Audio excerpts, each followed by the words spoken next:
Pemerintah Kota Palembang melaksanakan upacara peringatan HUT Polisi Pamong Praja yang ke-67 dan Satuan Perlindungan Masyarakat yang ke-55 di pelataran Benteng Kuto Besak, Palembang. Dengan tema kita tingkatkan peran Satuan Pol PP dan Satuan Linmas dalam menjaga kemajemukan masyarakat di daerah.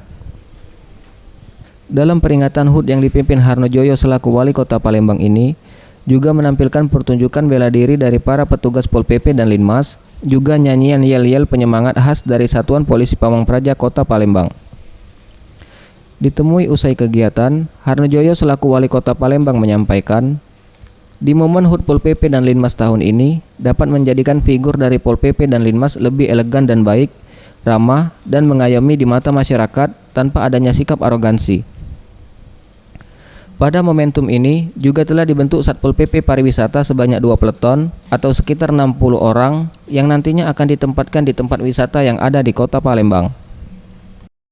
Satpol PP sebagai penegak aturan, penegak perda, ya, kita berharap nanti marilah kita perlakukan, ya, kita dengan secara elegan, ya, melayani masyarakat, harus baik, harus ramah, ya, jangan ada kesan di Pol PP ini seperti kesan yang arogan.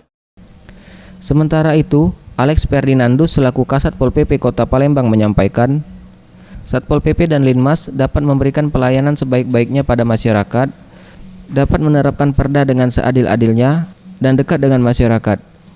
Dan untuk Satpol PP Pariwisata yang baru saja dibentuk, diharapkan dapat memberikan kenyamanan pada wisatawan dan juga dapat menjadi pemandu bagi para wisatawan. Dapat memberikan pelayanan yang sebaik-baiknya kepada masyarakat.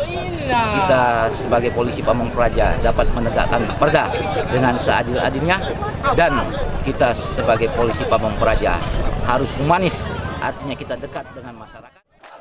Anugerah Sandi Pratama, Sriwijaya TV.